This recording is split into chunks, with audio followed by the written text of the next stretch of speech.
여러분 안녕하십니까? 기어이 러시아가 우크라이나를 침공했습니다. 푸틴 대통령이 돈바스의 주민을 보호하기 위해 특별 군사작전을 선포했고 그 직후 우크라이나 주요 도시와 항구에서 동시다발로 불꽃이 일고 포성이 울렸습니다. 돈바스를 보호한다면서 우크라이나 전 지역에 침공이 시작됐지만 정작 러시아는 우크라이나 점령 계획은 없다고 했습니다. 먼저 종합적인 현재 상황을 임소정 기자가 보도합니다. мною принято решение о проведении специальной военной операции. Ее цель – защита людей. 러시아 현지 시각 오늘 새벽 5시 50분 푸틴 대통령의 특별 군사작전 선포. 돈바스 지역의 주민들을 보호하기 위해서라며 우크라이나 점령 계획은 없다고 밝혔습니다. 이어 누구든 러시아를 막으려 한다면 이제까지 한 번도 본 적 없는 결과로 이어질 것이라 경고했습니다. Кто бы ни пытался помешать нам, должны знать, что ответ России будет незамедлительным и приведет вас к таким последствиям, с которыми вы в своей истории. 하지만 푸틴의 선언 직후 우크라이나 수도 키예프, 동부 내륙 하르키우와 드니프로, 서남부 이바노프 란키스크에 미사일이 날아들었습니다. That's a missile. That's a missile. 서방국 대사관 직원들이 대피한 폴란드 국경 도시 르비브 인근 지역에서도 폭발이 발생했고 남부 해안 도시 마리우폴과 베르단스크, 오데사에는 러시아군이 상륙했습니다. 북쪽의 벨라루스 국경과 남쪽의 크림반도 국경에선 장갑차와 군용 차량들이 줄지어 이동하는 모습이 포착됐습니다. 러시아 국방부는 고정밀 무기로 우크라이나의 군사 기반 시설만을 공격 중이라며 민간인을 위협하는 것은 아무것도 없다고 강조했습니다. 오늘 공습으로 발생한 사상자는 지금까지 알려진 것만 최소 8명 이상이라고 외신들은 보도했습니다. 사상자가 군인인지 민간인인지는 아직 알려지지 않았습니다. 순항 탄도미사일 등 미사일 공격을 받은 건 수도 키예프, 상업도시 하루키우 등 3곳입니다. 이 밖에 푸틴 대통령이 군사 진입을 허락한 동부뿐 아니라 서부 르비브 인근 지역까지 폭격과 폭발은 우크라이나 영토를 가로질러 발생했습니다. 남부 도시에선 해상군이 상륙했고 남쪽 국경 크림반도, 북쪽 벨라루스 국경을 통해서는 군용 차량 등 지상군을 진입시켰습니다. 사실상 우크라이나 영토에서 전방위전을 펼치고 있는 건데 특히 수도 키예프가 공격을 받았다는 점에 우크라이나는 큰 충격에 빠져 있습니다. MBC 뉴스 임소정입니다.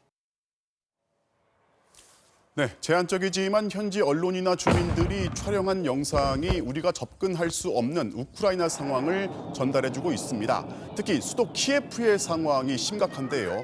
화염과 포성이 덮친 현지 상황을 손영 기자가 보도합니다. 번개가 내려치듯 밤하늘이 번쩍이더니 곧이어 천둥 소리 같은 굉음이 울립니다. 미사일 소리와 함께 주택가에 위치한 건물에 불꽃이 일며 폭발합니다. 수도 키예프뿐 아니라 중부 미흐로로드, 동남부 마리아폴까지 새벽 사이 러시아군의 기습 공습은 우크라이나 전역으로 이어졌습니다. Сегодня случился самый страшный рассвет в моей жизни. Я в 5 утра просто встаю с кровати, слышу череду выстрелов, бегу на балкон. 러시아 전투기와 탱크도 도심 곳곳에서 목격됐습니다. 외신 기자도 러시아의 공습 소식을 긴급 타전한 뒤 bang right here behind me. I thought we shouldn't have done the live shot here. There are big explosions taking place. 곧바로 방탄조끼에 헬멧까지 착용하며 전시 상황에 대비했습니다. 우크라이나는 공습 경보와 함께 대공방어 시스템도 가동했지만 러시아의 공습을 막기엔 역부족이었습니다. 우크라이나 상공은 마비됐습니다. 계엄령 선포 말곤 할 수 있는 일은 없었습니다. Сьогодні від вас, від кожного з вас потрібно спокій. По можливості залишайтесь, будь ласка, вдома. Ми працюємо. Армія працює. Працює весь сектор безпеки і оборони України. 은행과 주유소에는 현금과 연료를 확보하려는 사람들이 몰려들었고 피난 행렬로 서쪽으로 이어지는 주요 도로는 마비됐습니다. 이번 전쟁으로 500만 명 이상의 난민이 발생할 수도 있다는 우려도 나오고 있습니다. MBC 뉴스 손영입니다. 네, 이번에는 우크라이나에 체류 중인 한국 국민을 연결해서 현재 상황이 어떤지 직접 들어보겠습니다. 저희가 수도 키예프 탈출을 준비하고 있는 교민들과 연락이 닿았습니다. 이덕영 기자입니다. 우크라이나 수도 키예프에 머물고 있는 김병범 씨. 오늘 새벽 갑자기 폭발음이 들려왔다고 전했습니다. 여러 번 여기도 근처에 그 공항이 있기 때문에 그리고 여기서 한 15km, 20km 떨어진 곳에 무기 저장고가 있어서 거기 또 공격했기 때문에 긴장이 고조되고 있긴 했지만 예상 밖의 갑작스러운 공격이었습니다.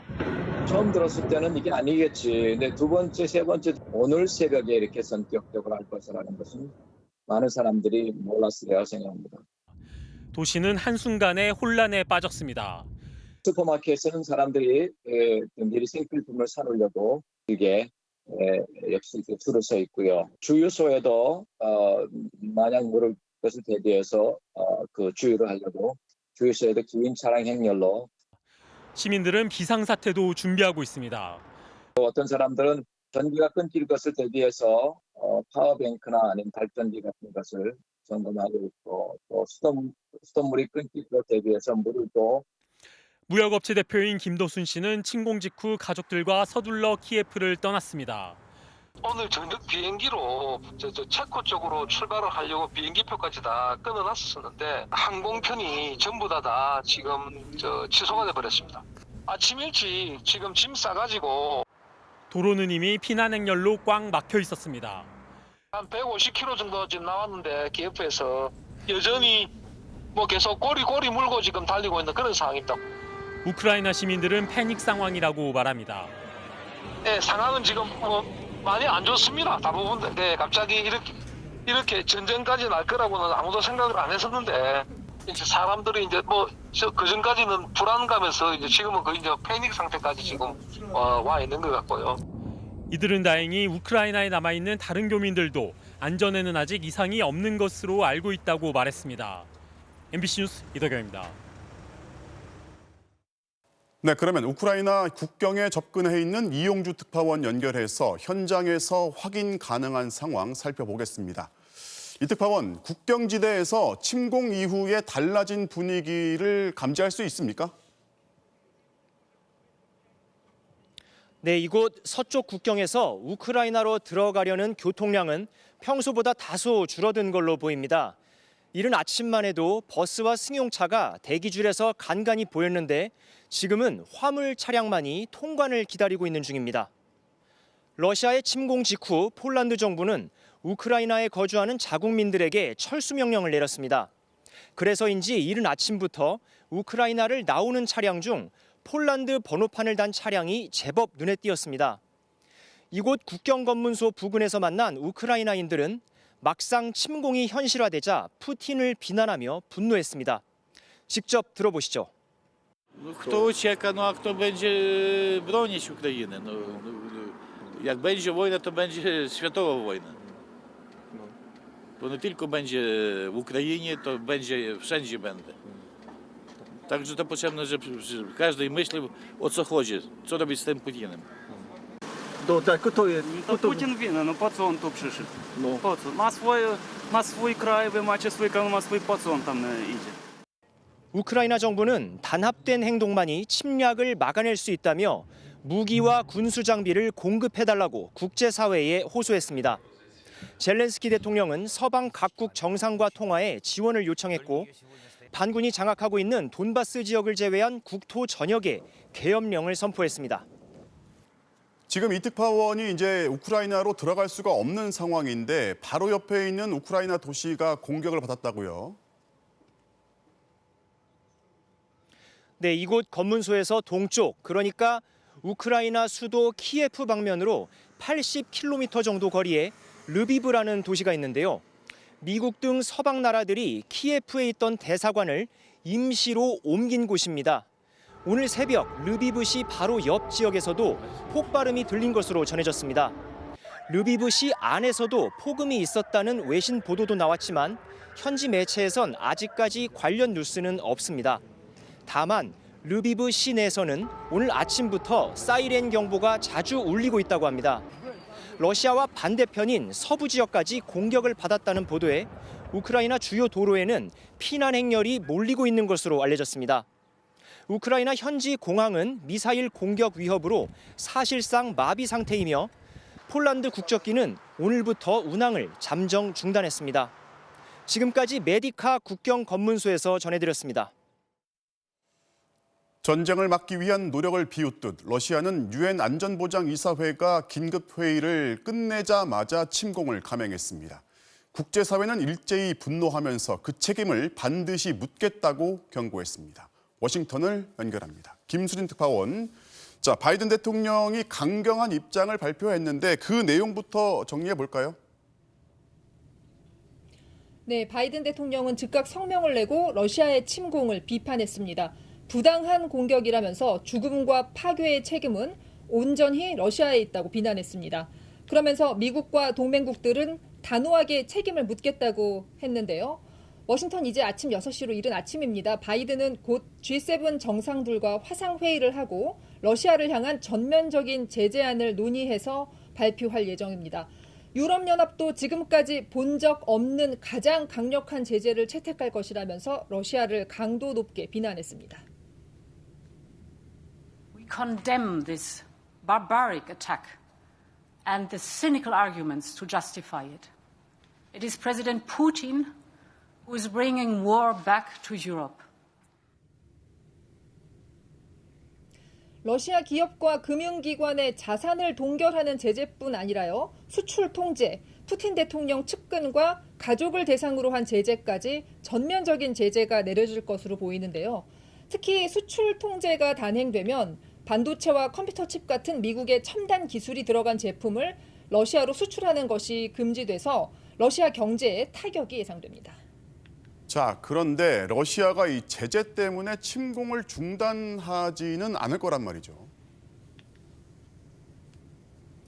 그렇습니다. 제재를 하면 분명히 러시아 경제에 타격을 줄 수는 있습니다. 하지만 서방 국가들도 동시에 피해를 받게 되고요. 또 무엇보다 우크라이나 침공을 멈추게 할 수는 없을 거라고 전문가들은 지적합니다. 푸틴이 러시아 경제보다 30년 뒤 역사책에 자신이 어떻게 기술될지 더 신경 쓴다는 말까지 나올 정도인데요. 전직 주 러시아 미국 대사의 설명 직접 보시죠. If you take an aggressive, wrong act, there has to be a response. But I think we're naive if we think that that response is going to change his calculus. 그러면 미국이 직접 우크라이나에 파병할 가능성이 있을까요? 그럴 가능성은 높아 보이지 않습니다. 백악관은 군사적 옵션은 일절 얘기하고 있지 않습니다. 백악관 브리핑에서 기자들이 우크라이나에 직접 파병하는 거냐고 매번 묻는데요. 그때마다 아니라고 대답했습니다. 미군 파병도 우크라이나가 아니라 인근 나토 국가에 했고요. 바이든 대통령도 미국과 러시아가 서로 총을 쏘기 시작하면 그건 세계대전 이렇게 얘기하면서 직접 파병은 없다는 뜻을 분명히 했습니다. 때문에 러시아에 대한 전면 제재를 내리는 것 외에 러시아의 침략 행위를 어떻게 막고 협상 테이블로 다시 불러들일지 미국으로서는 고민이 깊어질 수밖에 없는 상황입니다. 지금까지 워싱턴에서 전해드렸습니다. 이번에는 우리 정부의 움직임과 한국민 탈출 상황을 점검해 보겠습니다. 문재인 대통령이 러시아 경제 제재에 동참하겠다는 입장도 직접 밝혔는데요. 취재 기자를 연결합니다. 엄진 기자. 네, 청와대입니다. 자, 문 대통령이 얘기한 거는 파병이 아니라 경제 제재인 거죠? 그렇습니다. 문재인 대통령은 어떠한 경우에도 무력 사용은 정당화될 수 없다고 규탄하면서 소통수석을 통해 경제 제재 입장을 밝혔습니다. 직접 들어보겠습니다. 사태를 평화적으로 해결하기 위해 경제 제재를 포함한 국제사회의 노력의 지지를 보내며 이에 동참해 나갈 것이다.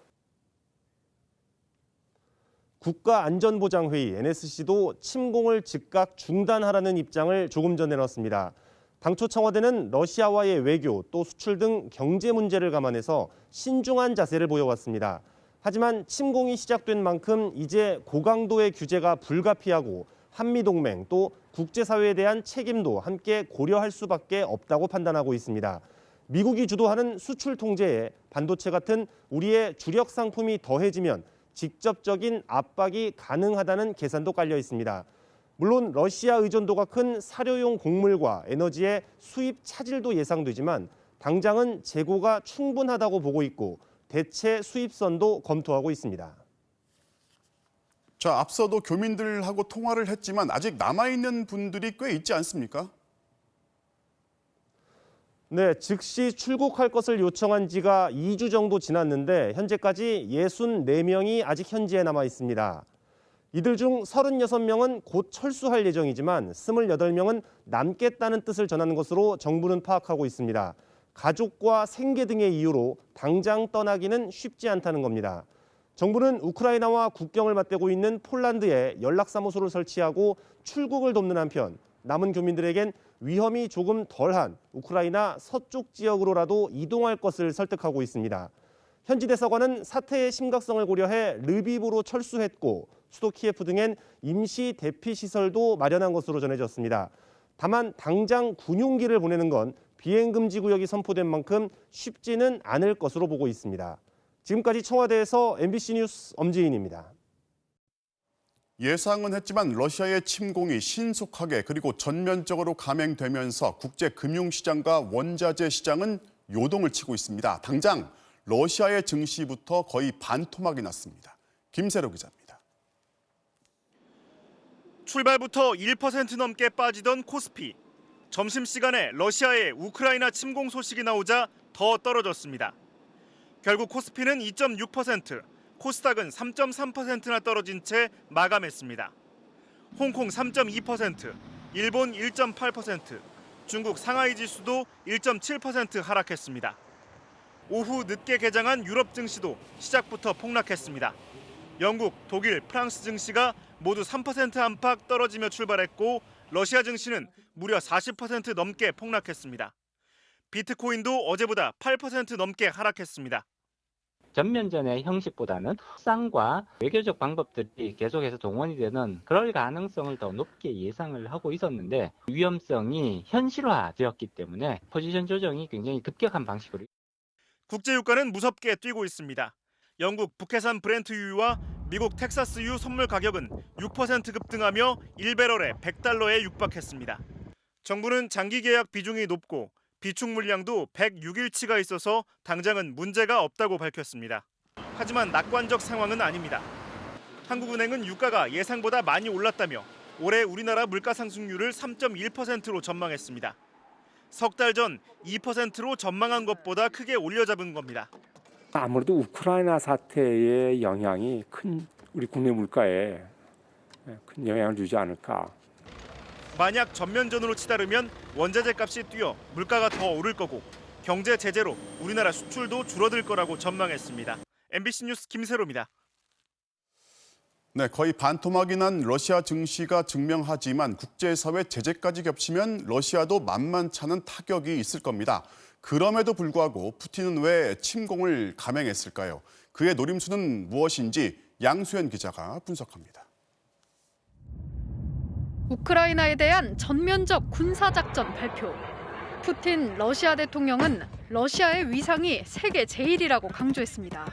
Даже после развала СССР и утраты значительной части его потенциала является сегодня одной из самых мощных ядерных держав мира. 현 우크라이나 정부는 나토, 미국을 주도로 한 유럽 안보기구 가입을 추진해왔는데 푸틴은 이 정부를 미국의 꼭두각시로 규정해왔습니다. 세계 최강이라고 자부하는 러시아 바로 턱 밑에 미국과 유럽의 무기가 밀고 들어올 수 있는 상황은 국경을 맞대고 있는 러시아로선 결코 허락할 수 없는 위협입니다. С такой угрозой, как принятие Украины в Североатлантический альянс, в НАТО.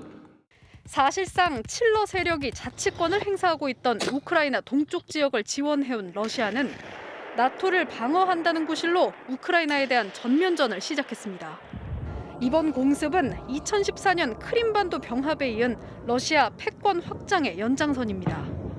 미국의 지정학 분석가는 러시아가 군사적 압박을 활용해 유럽 안보 질서를 다시 쓰고 싶다는 메시지를 보내는 것으로 설명했습니다. 지금 러시아가 하고자 하는 것은 과거 소련의 부활, 이데올로기적 소련의 부활이 아니고 과거 강대국으로서 소련으로 대표되는. 푸틴 대통령은 우크라이나 공세 전에 이미 중국 시진핑 국가주석과 나토 확장에 대한 반대 입장을 공동으로 발표했습니다. 베이징 올림픽 이후 군사 행동을 한 것이 중국을 고려했기 때문이라는 분석도 나왔습니다. 미국과 서방, 러시아와 중국의 신냉전 전선에 우크라이나가 위치했습니다. MBC 뉴스 양소연입니다. 러시아는 침공을 침공이라 부르지 않고 있습니다. 돈바스 보호 작전 정도라는 겁니다. 이 상황이 앞으로 어떻게 전개될지 예상해 보겠습니다. 국제 문제를 전문 취재하는 권희진 기자 나와 있습니다. 권 기자, 사실 설마 했단 말이죠. 네, 그렇죠. 그런데 실제 현실이 됐어요. 그렇습니다. 우선 우크라이나가 나토에 가입하기가 더 어려워졌는데 굳이 전쟁으로 더 얻을 수 있는 게 뭘까라는 의문이 있었고요. 네. 서유럽 정도 면적의 광활한 영토를 가진 우크라이나를 침략해서 점령 통치하는 게 과연 가능하냐 이런 현실적인 문제도 있었습니다. 네. 게다가 푸틴 대통령이 러시아와 우크라이나는 한민족이라고 했던 것처럼 러시아인의 친인척이 우크라이나에도 사실 많이 살고 있기 때문에 침공에 반대하는 러시아 국내 여론도 많았습니다. 하지만 푸틴은 이런 예상들을 뒤엎고 전쟁을 선택했죠. 그러면서 러시아군은 민간인 지역을 공격하지 않는다라고 주장을 하고 있습니다. 자, 그런데 이제 동부에 있는 돈바스를 보호한다는 거였잖아요. 그런데 거의 전 지역을 타격을 했단 말이죠. 자, 이거는 어떤 의미일까요? 네, 동부는 2014년부터 내전이 계속 이어지는 지역이잖아요. 그런데 푸틴 대통령이 여기에 평화 유지군을 보낸다고 했죠. 그래서 충돌이 일어나도 동부에 제한될 거라는 예상이 있었지만 러시아는 남동북 방향에서 일제히 침공을 단행을 했습니다. 맞습니다. 러시아는 중국과 대치하고 있는 미국이 우크라이나에 군사적으로 개입하기 어렵다는 것을 잘 알고 있었죠. 그런데 미국은 여기에 대고 처음부터 경제 제재 얘기만 했습니다. 그러니까 러시아 입장에서는 미국의 군사 개입을 뺀 나머지 행동만 감안하면 되는 거죠.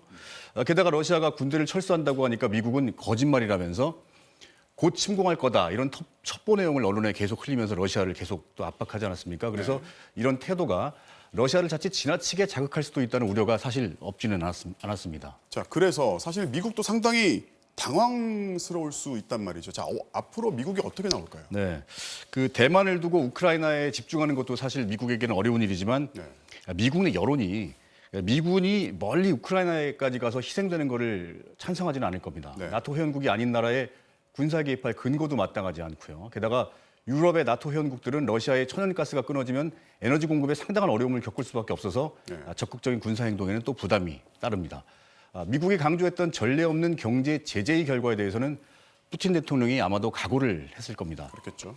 인플레 위기에 처한 미국은 유가 상승을 우려해서 세계 2위 산유국 러시아의 석유는 제재 대상에서 제외할 거다 이런 보도도 나오고 있고요. 러시아의 조지아 침공이나 크림반도 병합 같은 선례를 보면 푸틴 대통령은 전쟁의 이익이 비용보다 월등히 크다는 계산이 설 때만 행동하는 군사 행동을 단행해 왔습니다. 자, 잘 들었습니다. 지금까지 국제 문제를 전문 취재하는 권희진 기자였습니다. 코로나19 확진자 수는 이틀째 17만 명대를 기록했습니다. 이렇게 확진자 규모가 커지면서 아직 백신을 맞지 않은 영유아 어린이들 사이에서 확진 사례가 많이 나오고 있고 이들이 재택치료 중에 사망하는 경우도 늘고 있는데요. 정부는 어린이와 임신부 환자에 대한 응급 대응을 강화하겠다고 밝혔습니다. 조희원 기자가 취재했습니다. 그제 오후 2시쯤 경기도 수원시 권선구에서 생후 4개월 된 남자 아기가 숨을 쉬지 않는다는 신고가 119에 들어왔습니다. 아기는 코로나에 확진돼 부모와 함께 재택 치료를 받고 있었습니다. 신고할 때부터 의식 호흡이 없는 상태였어가지고 보호자가 계속 심폐소생술 중이었고요. 저희가 이제 인계를 받아서 응급처치를 하고. 이 영아는 10분 만에 병원으로 옮겨졌지만 결국 사망 판정을 받았습니다. 경북 예천에서도 재택치료 중이던 7살 여자 어린이가 가슴 통증을 호소해 병원으로 옮겨졌지만 바로 다음 날 숨졌습니다.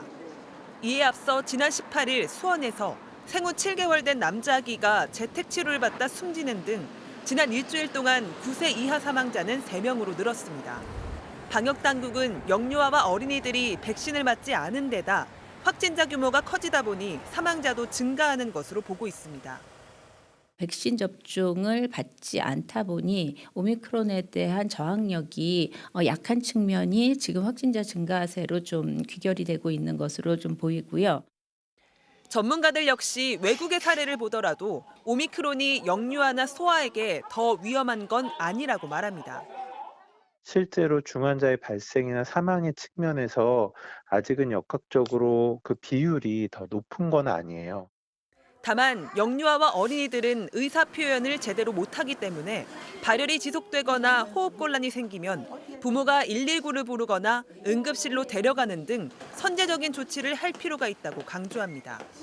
정부도 소아와 임신부 환자를 위해 119 구급대와 응급실, 입원병동, 병상 배정반 간 한라인을 설치해 신속한 입원과 치료 체계를 확립하고 소아 전문 응급의료센터도 거점별로 더 확대할 예정입니다.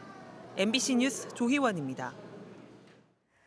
자, 이제 전국적인 개학이 다음 주로 다가왔죠. 확진자가 이렇게 폭증하는 시점에 전면 등교를 앞둔 상황이라서 다들 걱정이 많으실 텐데요. 특히 학생들은 일주일에 2번씩 신속 항원 검사를 해야 하는데 코에 면봉을 넣는 검사 방식에 불만이 나오면서 정부가 침을 뱉어서 검사하는 키트의 도입도 검토하고 있습니다. 박진주 기자가 취재했습니다. 개학을 앞두고 신속 항원 검사 키트를 일선 학교에 보내는 작업이 이미 시작됐습니다. 한 박스에 25개가 들었어요. 사람이 일일이 소분 작업을 해야 되거든요. 신규 확진자 가운데 소아 청소년의 비율은 30%를 넘으면서 개학을 했을 때 미접종자가 많은 청소년들의 특성상 대규모 감염이 우려됩니다. 교육부는 학교장 재량에 따라 전면 등교나 원격 수업을 탄력적으로 운영하도록 했습니다. 어떤 돌발적인 상황이 발생하더라도 우리 학교와 교육지원청 모두 계획하고 준비한 것에 따라 차분하게 대응해 주시기를 당부를 드립니다. 그러나 학교의 방역 업무가 너무 많아질 거라는 불만이 나오고 있습니다. 방역 업무가 증가하면서 정상적 교육 활동이 마비될 것을 우려하는 이유가 가장 컸고요. 개학 이후 학생들에게 주 2회 등교 전 신속 항원 검사를 하도록 권고한 방침에 대해서도 일부 학부모들은 코 속에 면봉을 넣어 검체를 채취하는 검사 방식에 반발하고 있습니다. 피가 많이 났어요. 애가 그 다음부터 코에 뭔가 들어가는 것에 대해서 되게 싫어하거든요. 매주 한다? 그러면 안 할 것 같아요. 이에 대한 대안으로 서울시 교육청 등은 침을 뱉어 코로나 확진 여부를 판별하는 타액 PCR 검사 키트 도입을 추진하겠다고 밝혔습니다. 방역당국도 식약처의 허가가 난다면 학교뿐 아니라 성인들을 대상으로도 현장 사용이 가능할 것이라고 설명했습니다. 정식 허가받은 제품이 있는 경우라면은 당연히 이 부분을 사용할 수 있을 것으로 보고요. 개학 시점이 확진자 수가 정점을 향해 가고 있는 시기와 맞물리면서 학교의 방역 부담과 학부모들의 걱정을 동시에 줄여야 하는 과제가 교육당국에 남았습니다. MBC 뉴스 박진주입니다. 제20대 대통령 선거 이제 13일, 2주도 채 남지 않았죠. MBC가 여론조사를 실시했는데요.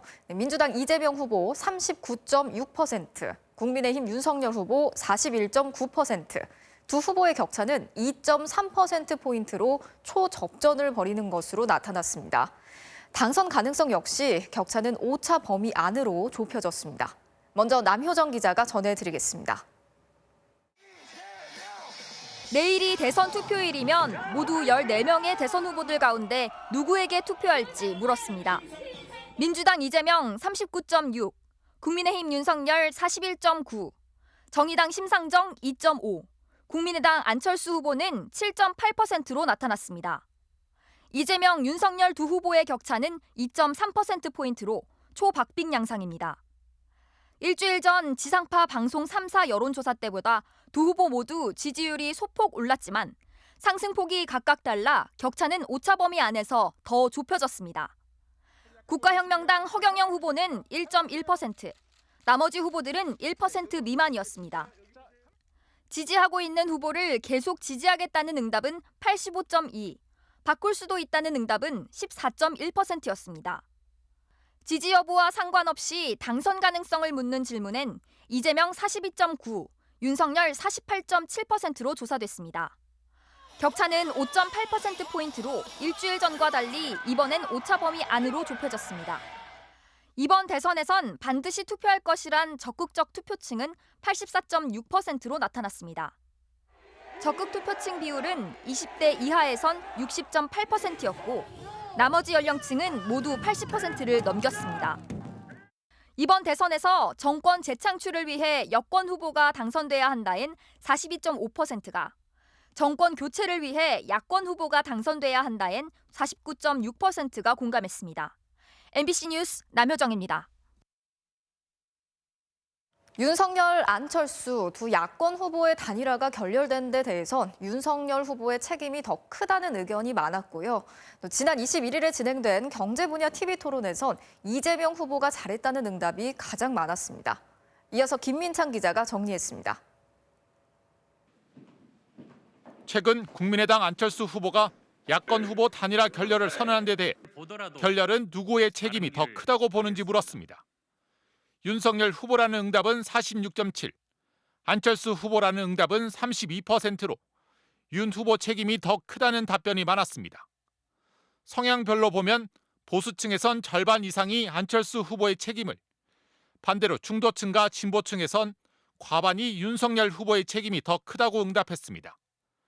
지지 여부와 상관없이 지난 21일 TV토론에서 누가 가장 잘했는지도 물어봤습니다. 이재명 후보를 꼽은 응답자가 26.7%로 가장 많은 가운데 윤석열 후보와 안철수 후보를 꼽은 응답자는 각각 16.4, 17.9%로 엇비슷했습니다. 심상정 후보는 11.1%였습니다. 토론 내용을 종합해 봤을 때 코로나 시대 경제 대책이 가장 나은 후보는 이재명 35.2, 윤석열 22.3, 심상정 4.3, 국민의당 안철수 후보 12.4%로 나타났습니다. 경제 성장과 청년 실업 문제, 에너지 전환 등 경제 정책 방향이 제일 낮다고 보는 후보는 이재명 36.8, 윤석열 24.5, 심상정 5.1, 안철수 후보 15.8%로 집계됐습니다.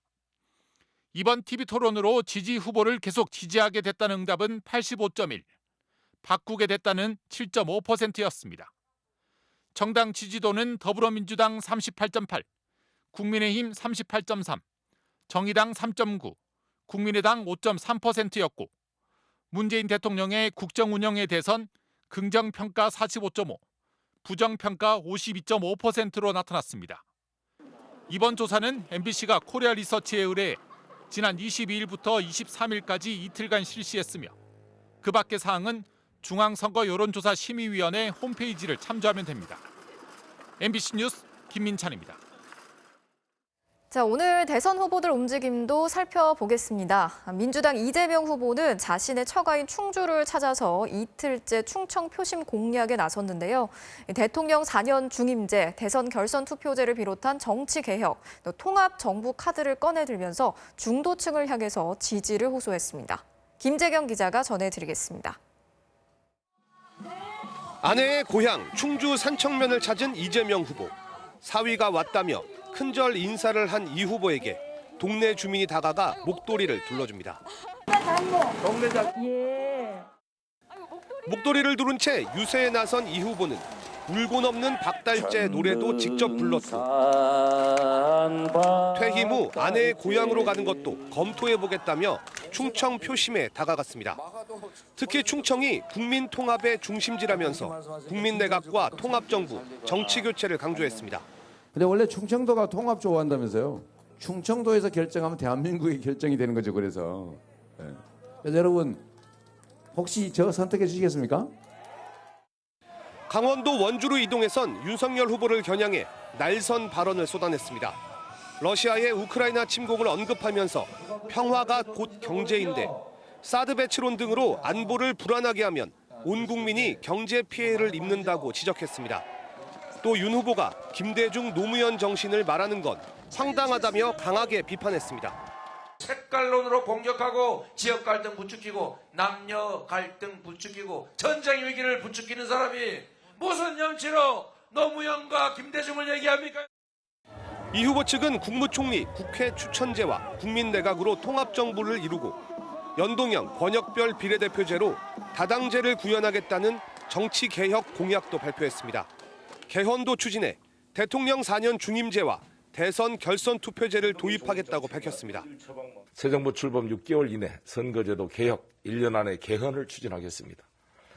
정치개혁을 고리로 안철수 후보 등과 협력하며 윤석열 후보를 포위하겠다는 건데 일단 안 후보는 소신이 있으면 실행하시라며 미지근한 반응을 보였습니다. MBC 뉴스 김재경입니다. 국민의힘 윤석열 후보는 이재명 후보가 도지사를 지냈던 경기도 수원에서 집중 유세를 펼치면서 이 후보를 부패 세력이라고 몰아붙였습니다. 국민의당 안철수 후보에 대한 조롱 발언으로 갈등을 빚고 있는 이준석 대표를 향해선 당 내에서 공개적인 경고 메시지가 나왔습니다. 신수아 기자가 취재했습니다. 호남에선 김대중 정신을 거론하며 여권에 대한 비난 발언을 다소 자제했던 국민의힘 윤석열 후보는 오늘 경기도 수원을 찾아선 비판 수위를 다시 높였습니다. 이재명 후보와 현 정권은 부패하고 무능하고 또 무도하다고 비난했습니다. 사흘 전 통과된 추경에 대해선 국민의힘이 동의는 해줬지만 민주당의 매표 행위에 불과하다며 속지 말라고 강조했습니다.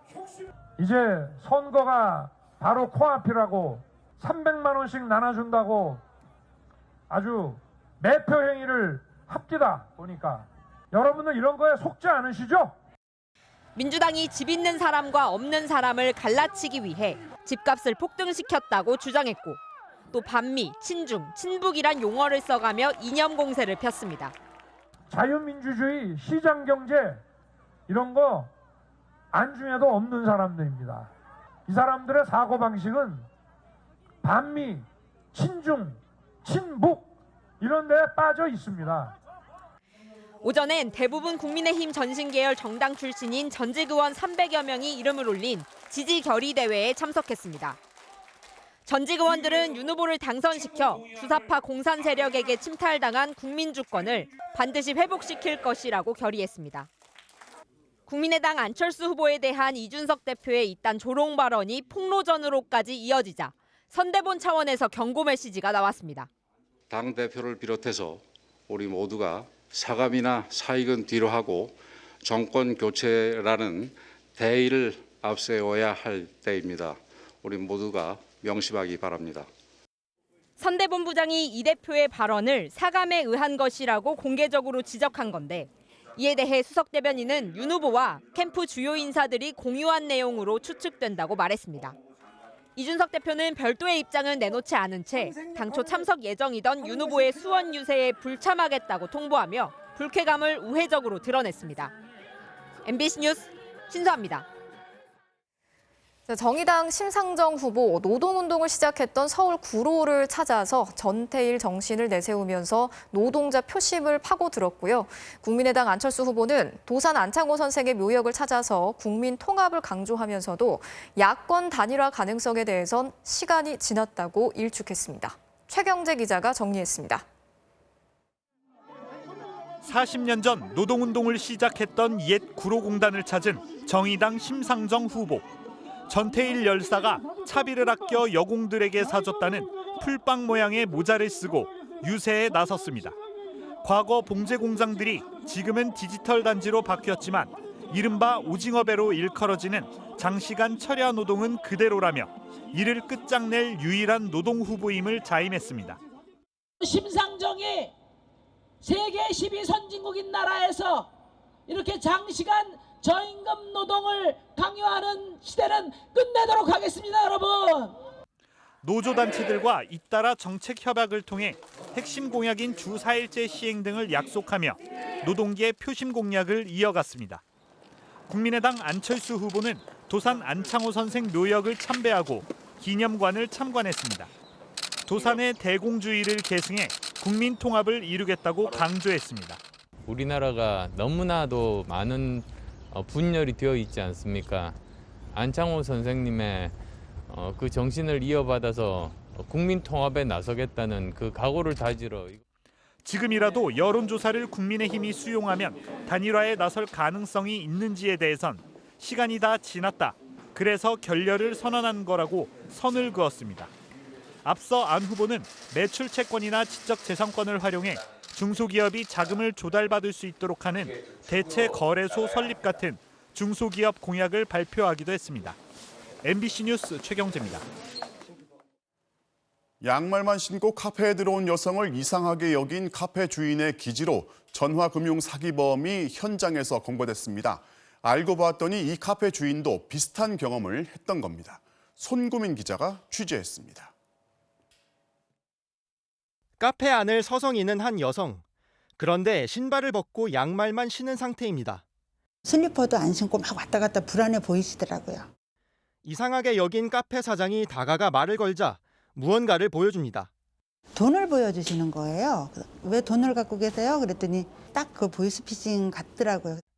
카페 사장은 계속 전화 통화 중인 여성에게 무언가 종이에 적어 보여줍니다. 여기 주소를 가르쳐드리고 일로 오시라고, 돈 받으러 일로 오라고 얘기를 해라. 주고받았거든요. 메모로 얘기를 하고. 이렇게 보이스피싱 수거책을 카페로 유인한 사장은 바로 경찰에 신고를 했습니다. 수거책으로 보이는 여성이 도착하자 주문을 받으며 경찰이 올 때까지 자연스럽게 시간을 끌었습니다. 곧 도착한 경찰은 금감원 직원을 사칭하며 500만 원을 뜯어내려던 보이스피싱 수거책을 현행범으로 체포했습니다. 경찰은 이곳에서 붙잡힌 여성과 범행에 가담한 공범이 있다고 보고 추가로 추적 중에 있습니다.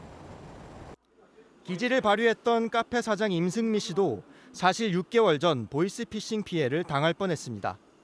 낮은 이자로 대출을 갈아탈 수 있다는 문자 메시지에 속아 4천만 원을 뜯길 뻔했는데 아무래도 이상해 경찰에 신고했고 결국 보이스피싱범을 붙잡을 수 있었습니다. 내가 너무 바보 같은 거예요. 뻔히 보이는 수법인데 그 경험이 아무래도 많은 도움이 됐던 것 같아요. 2번이나 보이스피싱범 체포에 도움을 준 임 씨는 경찰로부터 피싱 지킴이 1호로 선정돼 포상금과 표창장을 받게 됐습니다. 나 같은 피해자가 있으면 안 되겠고 누구나 당할 수 있는 일이더라고요. 제가 당하다 보니까. MBC 뉴스 손구민입니다. 이 금은방에서 귀금속을 훔친 남성이 옷을 갈아입고 이동수단까지 계속 바꿔가면서 도망을 쳤는데요. 끝내 코로나19 방명록 때문에 덜미가 잡혔습니다. 부정석 기자가 취재했습니다. 경남 창원의 한 금은방. 정장을 입은 남성이 금은방으로 들어오더니 귀금속을 들러보며 금은방 주인에게 말을 겁니다.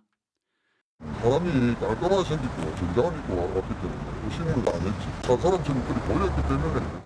그런데 이 남성은 주인이 자신의 손목에 금팔찌를 채워주며 확인하는 순간 앞에 있던 금목걸이까지 낚아채 도망갑니다.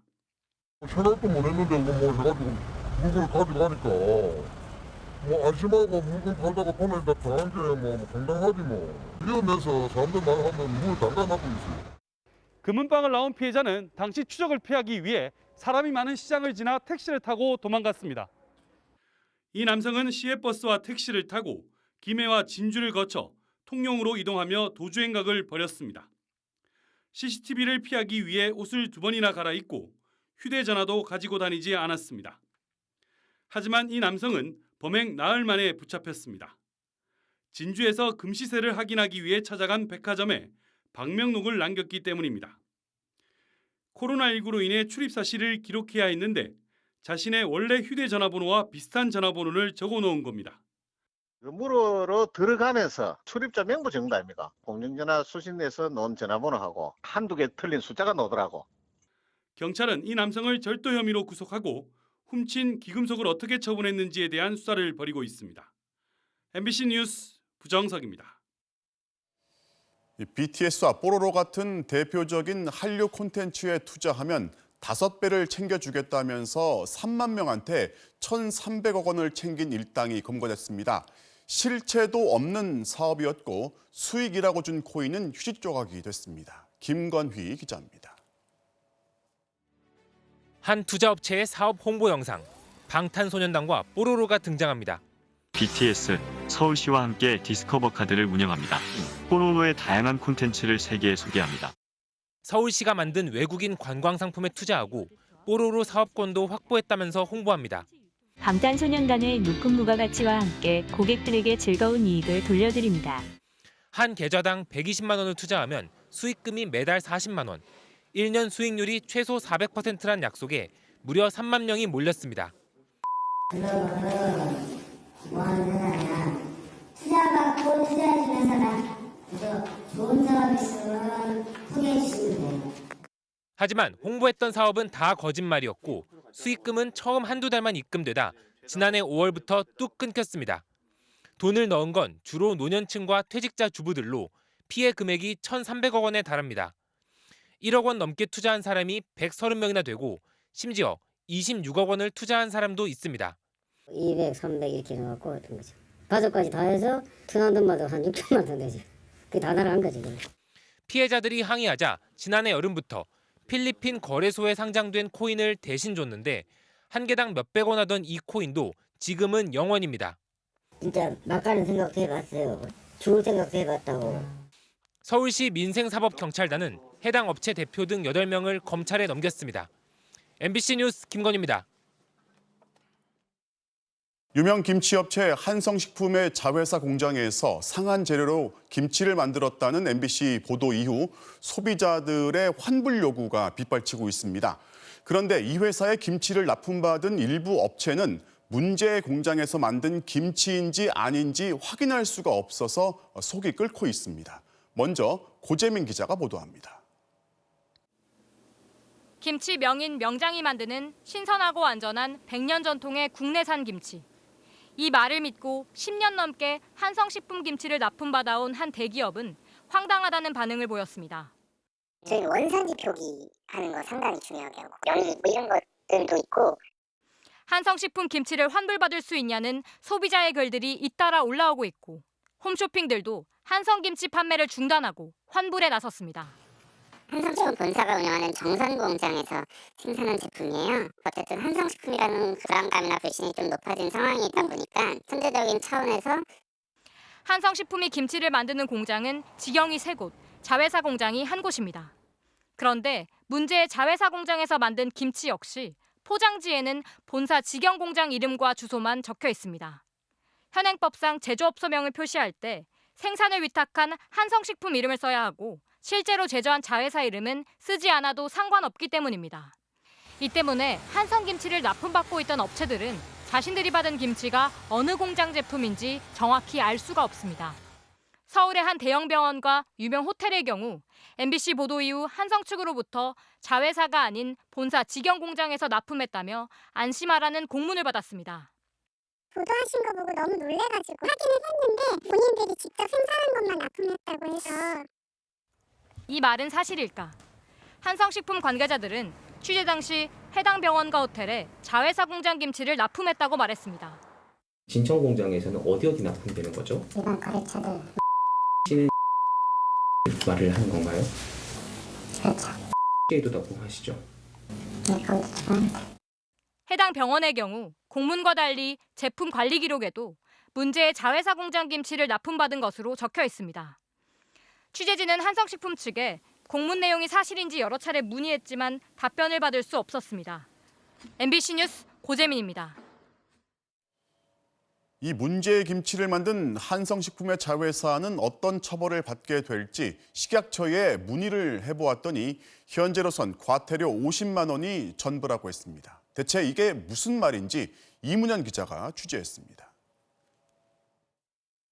쉰내나고 얼룩덜룩한 배추와 곰팡이가 피고 보라색 반점이 있는 물을 손질하는 한성식품 자회사 직원들.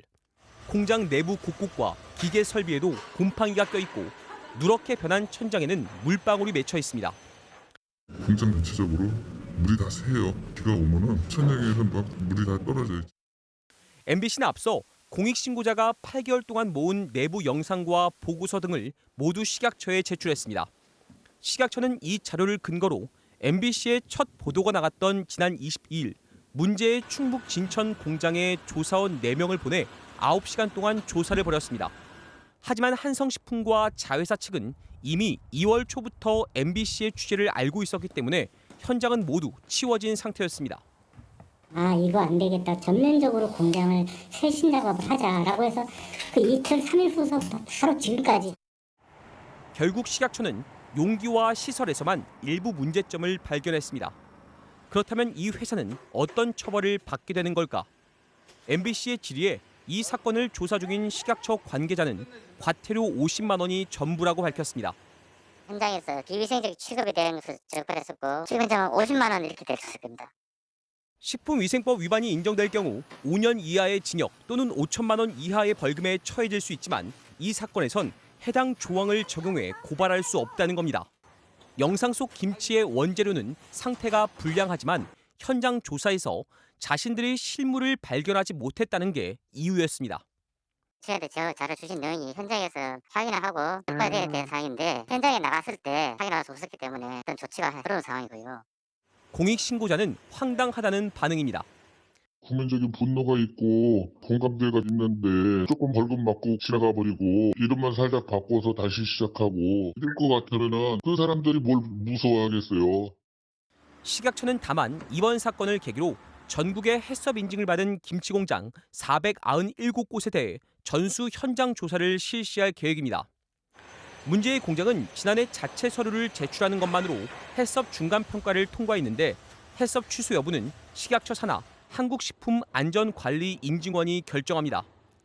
오늘 농촌진흥청은 명인으로 인정받은 포기김치 외에 동치미 같은 다른 품목에도 명인 표시를 했는지 현장 조사에 착수했습니다. MBC 뉴스 이문현입니다.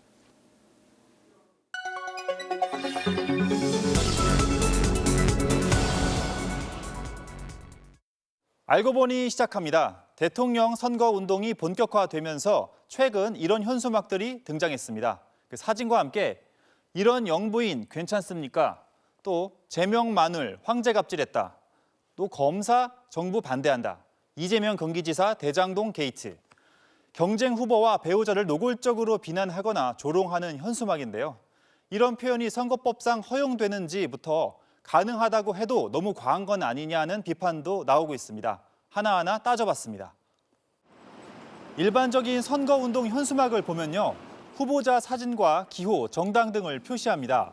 공직선거법 규정에 따라 규격과 장소, 개수 등이 정해져 있습니다. 먼저 선관위의 허락을 받은 거라서 대부분 위법 논란은 없습니다. 그럼 앞서 보신 그런 현수막들도 선관위의 허락을 받았을까요? 공직선거법 90조를 보면 선거에 영향을 미치게 하기 위해서 후보자의 이름이나 사진 또는 이걸 유추할 수 있게 하는 내용을 명시해서는 안 된다고 돼 있습니다. 따라서 앞서 살펴본 현수막들은 사진이랑 이름, 직책 등이 들어가 있어서 선거법 위반입니다. 그래서 유세 시간 잠깐 걸었다가 떼는 편법을 쓰기도 합니다. 그런데 사진이나 이름을 빼면 이게 대부분 합법이 됩니다. 비난하는 대상만 명시하지 않는다면 가급적 표현의 자유를 폭넓게 보장해 주겠다는 게 선관위의 공식 입장입니다. 후보자나 그 후보자 배우자 사진이나 또 이름이 들어가거나 이러면 저희가 제한을 하고 있는데 이거는 좀 폭넓게 봐서. 네. 그러다 보니 이름과 사진만 뺀 채 소가죽, 굿당, 무당, 신천지, 주술, 굿판 또는 법카, 전과 사범, 쌍욕, 불륜, 폐륜화 이런 용어들이 현수막에 등장할 수 있게 된 겁니다.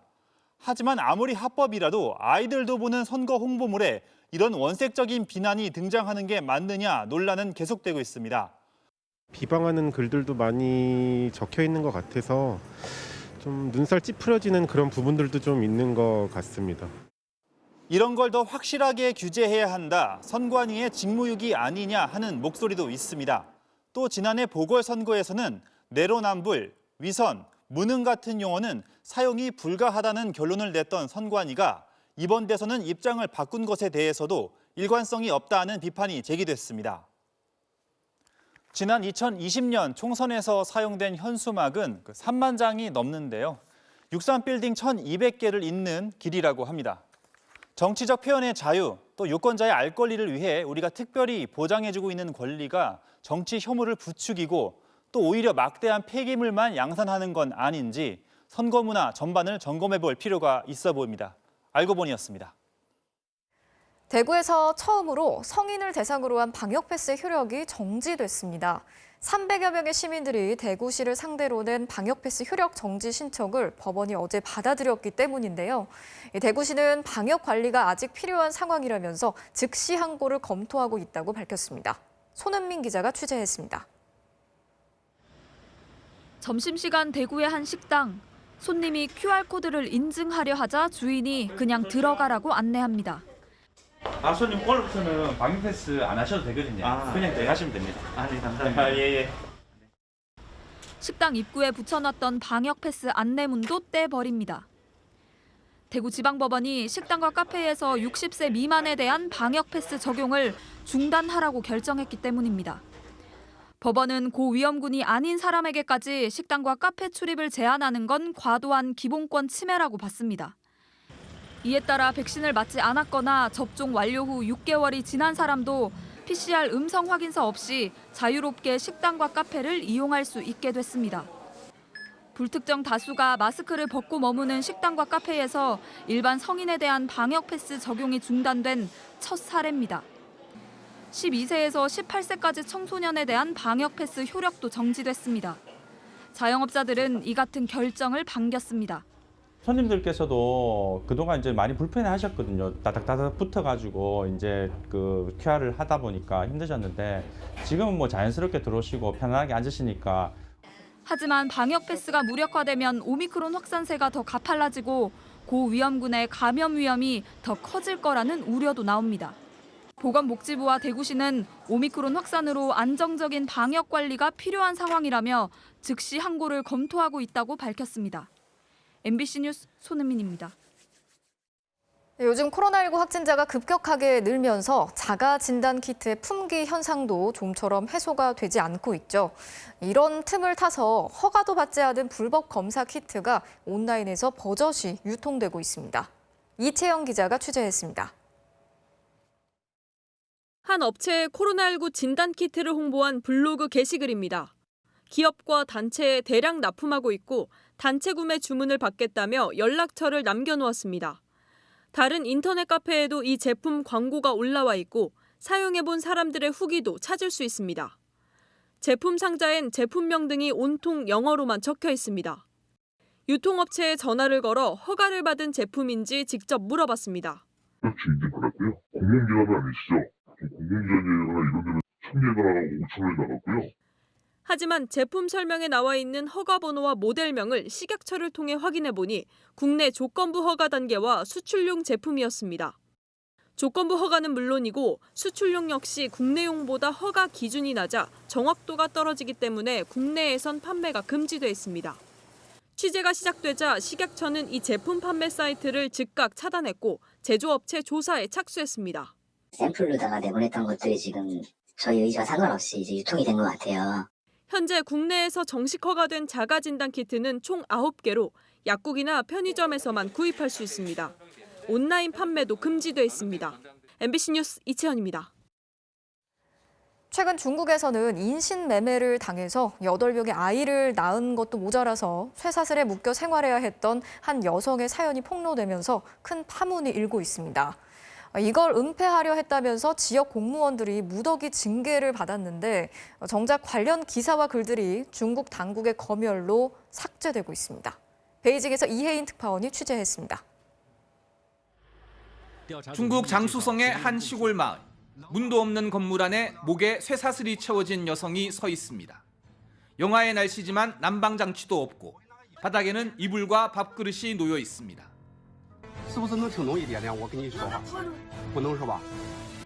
이 여성은 45살 양모 씨. 지난달 말 한 블로거가 SNS에 영상을 올리면서 양 씨의 노예 같은 삶이 세상에 알려졌습니다.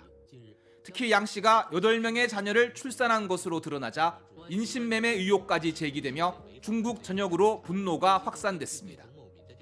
남편은 양 씨는 쇠사슬로 묶어두고 자신과 나머지 가족은 옆 건물에서 정상적으로 생활했습니다.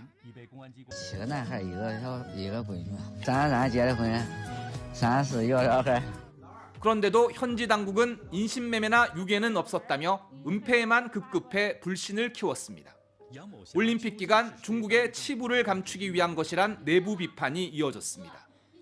들끓는 여론에 결국 장수성 정부가 직접 나섰고 양 씨가 단돈 94만 원의 인신매매를 당해 지금의 남편과 살게 됐고 몇 년 전 조현병 증세가 나타난 뒤로는 줄곧 쇠사슬에 묶여 있었던 것으로 드러났습니다.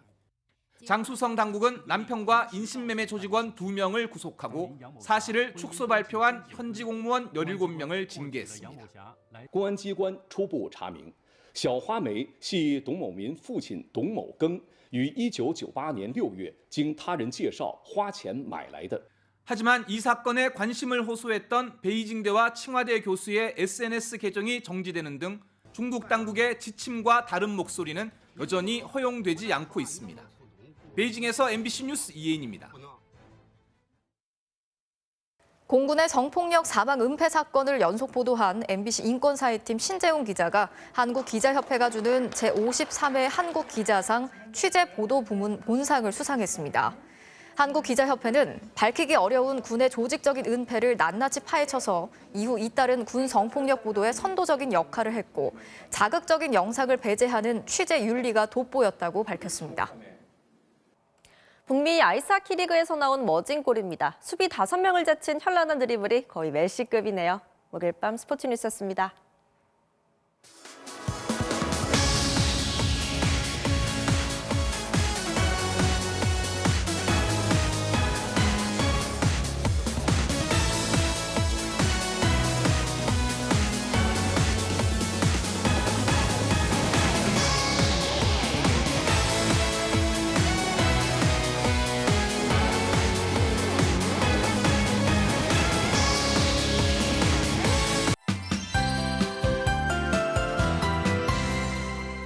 내일부터는 추위가 적당히 풀리다 못해서 봄 기운이 불쑥 찾아오는 듯 하겠습니다. 오늘도 낮 기온이 영상권으로 올라섰는데요. 내일은 더 오르겠습니다. 서울의 낮 최고 기온은 10도, 대구 13도로 7도가량이나 껑충 올라서요. 3월 초중순에 해당하는 온화함이 감돌겠습니다. 이렇게 날이 풀리겠지만 갈수록 화재 위험성이 커지고 있습니다. 건조한 날씨 속에 바람까지 매우 강하게 불고 있는데요. 이미 강원도 고성 등지에는 순간 최대 풍속 시속 90km의 강풍이 관측되기도 했습니다. 바람은 모레까지도 강하게 불겠습니다. 항상 작은 불씨부터 조심 또 조심하시기 바랍니다. 내일 아침에 서울 등 서쪽 지방으로는 시야가 무척 답답해지겠는데요. 짙은 안개에 미세먼지까지 뒤엉키겠고요. 또 낮 동안 경기 동부를 비롯한 동쪽 지방 빗방울이 떨어지겠습니다. 아침 기온은 오늘보다 높겠습니다. 서울 영하 2도, 대전 영하 4도, 대구 영하 3도가 예상되고요. 낮 기온도 서울 10도, 부산과 광주 12도까지 올라서 일교차가 크게 벌어지겠습니다. 토요일에 비나 눈 소식이 있기는 한데 이후로도 맑고 건조한 날들이 더 많을 전망입니다. 날씨였습니다. 네, 내일은 대선 토론 마치고 10시에 찾아뵙도록 하겠습니다. 오늘도 함께해 주신 여러분 고맙습니다.